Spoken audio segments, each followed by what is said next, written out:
Hello students, myself is SK sir और challenge your understanding pathfinder का question number 1 from kinematics। बेहतरीन question है, आपने अगर ट्राई किया होगा तो बहुत सारी इन्फॉर्मेशन है और उसको कैसे यूज़ करना है उसके लिए सपोर्ट के लिए मैंने एक ग्राफ बना रखा है और मैं बताऊंगा कि कैसे इस ग्राफ का यूज़ किया गया है। पहले तो क्वेश्चन पढ़ते हैं, फिर उस क्वेश्चन को समझते हैं, फिर उसको कैसे सॉल्व कर सकते हैं उस पर बात करेंगे। तो क्वेश्चन है, when you start your stopwatch, a particle moving on the x-axis is observed somewhere between positions x equal to 10 meter and x equal to 12 meter। Information बहुत ज़्यादा है, तो बेस्ट आइडिया वुड बी कि इसको पहले हम लोग पिक्चर में ड्रॉ कर लेते हैं। सो एक रफ पिक्चर यहाँ पे बनाता मैं, दिस इज समवेयर देयर। ये अपना एक्स एक्सिस है और t इक्वल टू 0 पर आपने इसको ऑब्जर्व किया, t इक्वल टू 0 पर, t इक्वल टू 0 पर ये x इक्वल टू 10 और x इक्वल टू 12 इसके बीच में यहाँ पे कहीं पाया गया, दैट इज लोकेशन A। जो फर्स्ट लोकेशन है उसका जहाँ पर ऑब्जर्व किया गया है वो एग्जैक्टली नोन नहीं है, बट इतना जरूर है कि 10 और 12 के बीच में कहीं पर था t इक्वल टू 0 पर। Sometime during the fourth second, it passes the position x equal to 22. So somewhere there you find कि x equal to 22 होने वाला है और उस x के लिए टाइम जो है, टाइम वो 3 से 4 के बीच का कुछ टाइम है। Let's say that location is B. So particle is located at B location. But उस पर्टिकुलर लोकेशन के लिए टाइम स्पेसिफिक नहीं है, 4th सेकेंड है एंड वी नो कि 4th सेकेंड का मतलब होता है 3 और 4 के बीच का जो टाइम है उसके बीच में कभी ना कभी रहा होगा। आगे बढ़ते हैं। At the instant of 12 second it is observed somewhere between positions 55 and 60। Next case में अपने को फिर से टाइम क्लियर पता है 12 सेकेंड है, बट पोजीशंस में डाउट है। दैट मीन्स ये 55 और 60 के बीच में कहीं भी हो सकता है। Let's call that is location number C। इतनी इंफॉर्मेशन अपने को given. Based on these informations it is asking कि when do you expect its arrival at the position of 88 centimeter. So let's say this is 88 centimeter and that position is D. We need to know कि इस D location पर किस time duration में पाया जाएगा। अच्छा, एक और इंफॉर्मेशन इसके साथ गिवन है कि ये कांस्टेंट वेलोसिटी से चलता है। शायद इसमें अगर मेंशन नहीं है तो that was the part of the question कि it moves with a constant velocity, otherwise you know it will be having so many cases. So that's a part of the question कि constant velocity से चल रहा है। अब आप देखो कि यहाँ पर 10 और 12 के बीच में इनिशियली था, फिर 3-4 सेकेंड्स के बीच में 22 पोजीशन पे गया, फिर 12 सेकेंड पर 55-60 मीटर के बीच में कहीं पर है और फाइनली 88 को कब पहुंचेगा उसका टाइम इंटरवल पता करना है। सो अगर इस सारी इंफॉर्मेशन को हमको कंसाइज करना है तो ये एक फिगर बना लेते हैं जिसमें पोजीशन वर्सेस टाइम को प्लॉट करते हैं और ये टू द स्केल कर दिया गया है so that we can use it to the max level. यहाँ पर इंपॉर्टेंट टाइम्स मेंशन कर दिए गए सेकेंड्स वाले और ये इंपॉर्टेंट लोकेशंस जो बताए गए तो वो मेंशन कर दें। 88 में ये स्केल थोड़ा ऊपर निकल रहा था तो उसको हम कैलकुलेट करके निकाल देंगे। पहले इंफॉर्मेशन को इसमें देखते हैं कैसे मेजर कर रहे हैं। t इक्वल टू 0 पर ये 10 और 12 के बीच में पाया जाता है। इसका मतलब t इक्वल टू 0 लोकेशन ये हुआ अपना और 10 पॉइंट ये है, 12 पॉइंट ये। इसका मतलब ये जो पार्ट है यहाँ पर पार्टिकल कहीं भी हो सकता है, लाइक 10 पर भी, 12 पर भी और इन बिटवीन भी, और ये है t इक्वल टू 0 पर। इसके बाद उसने बोला है कि 3 से 4 सेकेंड के बीच में 22 को क्रॉस करता है, तो 22 पोजीशन जो है वो ये हुआ। तो ये दो पॉइंट्स जो मैं हाईलाइट कर रहा हूँ, यहां से लेकर के यहां तक, ये 3 और 4 सेकेंड के बीच का में इस वाले 22 को क्रॉस करेगा, तो ये इंपॉर्टेंट एस्पेक्ट हमारे लिए, ये 10-12 इंपॉर्टेंट एस्पेक्ट है। फर्दर सेल्स की 55 to 60 ये 12 सेकेंड में जाता है, तो ये 12 सेकेंड को ऐसा डॉटेड लाइन से जो एक्सटेंड किया गया।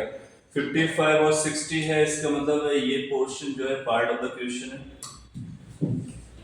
So from this point two this point, अगर हम एक्स वर्सेस टी डायग्राम बनाएंगे ना, तो हमारा जो ग्राफ है वो इस डोमेन से, इस डोमेन से, उस डोमेन से तीनों को जस्टिफाई करते हुए निकलना चाहिए, तीनों को इंटरसेक्ट करना चाहिए, तीनों से मिलना चाहिए। तो ये तीनों information, all the 3 information will be there. अच्छा, अगर अपने को टाइम इंटरवल निकालना है, ये पता करना है कि कब 88 पोजीशन को क्रॉस करेगा, तो अपने को ये पता होना कि फास्टेस्ट कब जा सकता है, मिनिमम टाइम कितना लेगा, मैक्सिमम कितना लेगा जो कि स्लोवेस्ट जाएगा। तो इसकी वेलोसिटीज की अपनी लिमिट्स ले लेते हैं कि कहाँ से कहाँ तक वेलोसिटी रेंज कर रही होगी।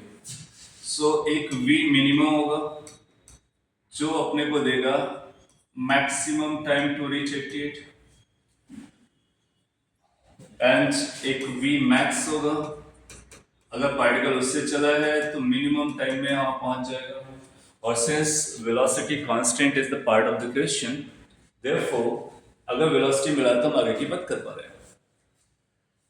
नाउ अब हम लोगों को एक एक करके कैलकुलेट करना है कि क्या क्या पॉसिबिलिटीज हैं। सो अगर यहाँ से सपोज करो कि वो 10 से चलता है और एक्सट्रीमम वेलोसिटी चाहिए, तो एक्स वर्सेस टी डायग्राम में अगर कांस्टेंट वेलोसिटी से चल रहा है तो एक तो बात क्लियर हो गई कि जो ग्राफ आएगा वो स्ट्रेट लाइन आएगा, पहला पॉइंट। दूसरा, उस ग्राफ का जो स्लोप आएगा वो अपने को वेलोसिटी देने वाला है। अपने को एक देखना, ऐसा स्ट्रेट लाइन ड्रॉ करना है जो इस वाले पोर्शन से पास करे, इस वाले पोर्शन से पास करे और इस वाले पोर्शन से पास करे। इन तीनों पोर्शन से पास करने वाले ग्राफ चाहिए स्ट्रेट लाइन में, और उन सारे ग्राफ्स का हमको एक्सट्रीमम स्लोप चाहिए, लाइक मिनिमम भी चाहिए और मैक्सिमम भी चाहिए। तो ट्राई करते हैं क्या क्या पॉसिबिलिटीज हैं, चेक करते हैं। अगर वो 10 से चलता है और उसको सपोज करो आपको मैक्सिमम स्लोप चाहिए, maximum slope, right. So maximum slope अगर हम 10 से स्टार्ट करें और इस वाले पॉइंट से जाएं, तो देखना होगा कि कहां पर पहुंचने वाले हैं, क्या वो उस वाले पोर्शन से क्रॉस कर रहा है। तो इट अपीयर्स कि उससे क्रॉस कर रहा है। If you look carefully you will find कि ये उससे क्रॉस करता हुआ दिख रहा है। So that will be a possibility कि ये जस्टिफाई करेगा। अच्छा, ऐसा भी कर सकते थे कि थोड़ा और भी प्रॉपर स्किल से बनाया जा सकता था। अगर इसको यहां से लेकर के आते और इससे पास कराते हैं, तो ये लाइन इसके नीचे निकल जाती है टेन की। इसका मतलब वो उसके एक्सट्रीम से नहीं जाएगा, इसके नीचे से जाएगा। तो यू विल फाइंड कि जो 10 से चलने वाली लाइन है, 10 से वो इस वाले पॉइंट से जाता है और इसके बीच में इंटरसेक्ट करता है। इसका मतलब है ये मैक्सिमम स्लोप को इंडिकेट कर रहा होगा, मैक्सिमम स्लोप। इससे बड़ा मैक्सिमम स्लोप नहीं निकाला जा सकता है। और अगर आप 10 को इस वाले टॉप से पॉइंट 60 वाले पॉइंट से ज्वाइन कराओगे ना, तो फिर इसके बाहर निकल जाएगा, तो फिर इस कंडीशन को मैच नहीं खाएगा। और अगर इसको भी मैच कराना है, इसको भी मैच करना है और इससे भी पास होना है, so this is the max, that means this is going to indicate V maximum. V maximum से अपने को टी मिनिमम निकल के आ जाएगा, जैसा कि लोगों ने बात की है। अच्छा, तो पहले वी मैक्सिमम निकाल ही लेते हैं, फिर आगे की बात करेंगे, क्योंकि इससे ज्यादा कोई मैक्सिमम तो अपने पास है नहीं। अच्छा, वी में इसका स्लोप निकालने की बात करेंगे, तो स्लोप यहाँ से इसको ऐसे ज्वाइन करा करके ये थीटा मेजर करके हम लोग बात कर सकते हैं। सो कैन वी से कि जो वी मैक्स है, वी मैक्स उसकी वैल्यू आएगी this is 22 and this is 10. So height will become 22 minus 10 divided by time, 3 minus 0. Calculation is very simple. The only thing is to connect with the logic. Once you get connected with the logic, answer is there. So that turned out to be 12 by 3, that is 4 metre पर second. So we can claim कि इस पूरी journey में maximum velocity जो particle की हो सकती है कांस्टेंट से चलेगा, क्योंकि अलग अलग वेलोसिटी से चल सकता है इन कंडीशंस को मैच कराने के लिए। तो जो maximum possible velocity constant carry कर सकता है वो है 4 मीटर पर सेकेंड। अगर ये 4 मीटर पर सेकेंड है तो what the minimum time it will be reaching. अच्छा, इसको पहुंचना कहां पर है? 88 पर। मैक्सिमम वेलोसिटी के लिए चला कहां से है? 10 से। तो डिस्टेंस कितना चलेगा? तो बोलेंगे 88 माइनस 10 डिवाइडेड बाय, अच्छा, time is going to be whatever the distance divide by speed, so divided by 4 कर देंगे। इसको सिंपलीफाई कर लेते हैं, 78 बाय 4 फर्दर सिंपलीफाई कर लेते हैं, सो आएगा 1 9 36 25 सेकेंड्स। इसका मतलब है कि इसको मिनिमम, अगर ये फास्टेस्ट भी चलेगा ना, तो 19.5 सेकेंड इसको लगने वाला है। ये मिनिमम टाइम होगा। अगर हम मैक्सिमम में निकाल लेंगे तो अपने को पता चल जाएगा कि वो 88 को जब क्रॉस कर रहा होगा वो किस टाइम ड्यूरेशन के बीच में कर रहा होगा। तो सेम लॉजिक से इधर फिर से वापस आना है और ये देखना है कि इसकी मिनिमम स्लोप कितनी बनाई जा सकती है। अच्छा, मिनिमम स्लोप बनाने के लिए हमको 12 से स्टार्ट होना चाहिए, क्योंकि जितना डाउन साइड आएगा उतना मिनिमम स्लोप आएगा। तो अगर हम 12 से स्टार्ट करके इस वाले पोर्शन से ले जाने की कोशिश करें और बोले कि हमारा मिनिमम है, इसके साथ एक प्रॉब्लम है जो आप ऑब्जर्व कर पा रहे हो। ये स्लोप तो सबसे कम है फॉर श्योर, और वो पहली कंडीशन को सेकंड कंडीशन को दोनों को मीट कर रहा है। But you can think of ये प्रॉब्लम कहां पर है? ये थर्ड कंडीशन को मीट नहीं कर रहा है। इसका मतलब है कि ये मैच करेगा, ये मैच करेगा, बट ये मैच नहीं करेगा। इसलिए हमको इतना मिनिमम वेलोसिटी में नहीं चलेगा जो एक कंडीशन को वैलिड ना हो। ये पॉसिबिलिटी को हटा देंगे। फिर कौन सी पॉसिबिलिटी हो सकती है कि इसके मिनिमम को लेकर के आओ, लाइक 12 से लेके जाओ और उसके मिनिमम तक जाओ। जब 12 से आप इसके मिनिमम पे जा रहे हो, ध्यान से देखो ना, 12 से जब उसके मिनिमम तक जा रहे हो तो ये वाली कंडीशन मिस हो रही है, तो वो भी फिजिबल नहीं है। और इसका बेटर आप ड्रॉ करके कर सकते हो टू दिस स्केल। फिर आप देखो कि अगर इसके और भी नेक्स्ट मिनिमम के लिए हम यहां से चले और इसको टच कराएं, क्योंकि इसको टच कराना जरूरी है, और फिर इसके बाद इसको आगे एक्सटेंड करें,